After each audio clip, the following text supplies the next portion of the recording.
ಅಪ್ಪುಗೆ ಇವತ್ತೊಂದು day care visit ಇದೆ. ಅದಕ್ಕೆ ಅಂತ ಅಪ್ಪ ಮಗ ಇಬ್ಬರು ನಾನು ಶಿಫ್ಟ್ ಮುಗಿಸ್ಕೊಂಡು ಬರೋ ಅಷ್ಟೊತ್ತಿಗೆ ರೆಡಿಯಾಗಿ ಕೂತಿದ್ರು. ಲೇಟ್ ಆಯಿತು ಅಂತ ನಾವು ಬೇಗನೆ ಹೊರಟ್ಬಿಟ್ವಿ.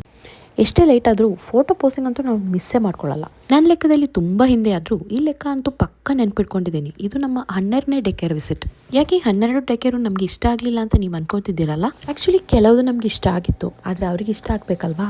ಅಪ್ಪುಗಂತೂ 12 ಡೇ ಕೇರು ಇಷ್ಟ ಆಗಿತ್ತು. ಅಲ್ಲಿರೋ ಟಾಯ್ಸ್, ಪೆಟ್ಸ್, ಕಿಡ್ಸ್ ಎಲ್ಲನೂ ಇಷ್ಟ ಆಯಿತು. ಫಾರ್ಚುನೇಟ್ಲಿ ನಾವು ಹೋಗುವಾಗ ಈ ಡೇ ಕೇರಲ್ಲೂ ಒಬ್ಳು ಅಕ್ಕ ಇದ್ಲು. ಈ ರಿಕ್ಷಾ ಥರ ಇರುವ ಗಾಡಿಯಲ್ಲಿ ಅಕ್ಕನಿಗೆ ಲಿಫ್ಟ್ ಕೊಡಬೇಕು ಅಂತ ತುಂಬ ಆಸೆ ಇತ್ತು ಅವನಿಗೆ. ಆದರೆ ಜಾಗ ಕಮ್ಮಿ ಆದ್ರಿಂದ ಅದು ಬರೀ ಕನಸಾಗಿ ಉಳಿತು. ಈ ಬ್ಯಾಕ್ ಯಾರ್ಡಲ್ಲಿ ಅಂತೂ ಸಿಕ್ಕಾಪಟ್ಟೆ ಟಾಯ್ಸ್ ಇದೆ. ಅವನಂತೂ ಎಲ್ಲ ಟಾಯ್ಸನ್ನು ಟ್ರೈ ಮಾಡ್ತಾನೆ ಇದ್ದ. ಆ್ಯಂಡ್ ಫೈನಲಿ ಅವನಿಗೆ ಇಷ್ಟವಾದ ಒಂದು ಟಾಯ್ ಅಲ್ಲಿ ಸಿಕ್ಬಿಡ್ತು. ಇನ್ನೂ ಜಾಸ್ತಿ ಹೇಳೋದು ಬೇಡಲ್ಲ, ಅಲ್ಲೊಂದು ದೊಡ್ಡ ಸಂಗೀತ ಕಚೇರಿನೇ ನಡೆಯಿತು. ಇವನು ಈ ಹೈ ವೋಲ್ಟೇಜ್ ಡ್ಯಾನ್ಸ್ ಈಗ ಮುಗಿಯುತ್ತೆ ಅಂತ ನಾವು ವೆಯ್ಟ್ ಮಾಡ್ತಾ ಇದ್ರೆ ಅದು ಮುಗಿತಾನೇ ಇರಲಿಲ್ಲ. ಅವನೊಂಥರ ಬೇಕು ಮರಿನ ಇಟ್ಕೊಂಡು ಓಡೋ ಥರ ಓಡ್ತಾನೆ ಇದ್ದ. ಆ್ಯಂಡ್ ಫೈನಲಿ ಇಲ್ಲಿಂದ ನಾವು ಹತ್ಕೊಂಡೇ ಹಿಂದೆ ಹೋಗ್ಬೇಕಾಗಿ ಬಂತು.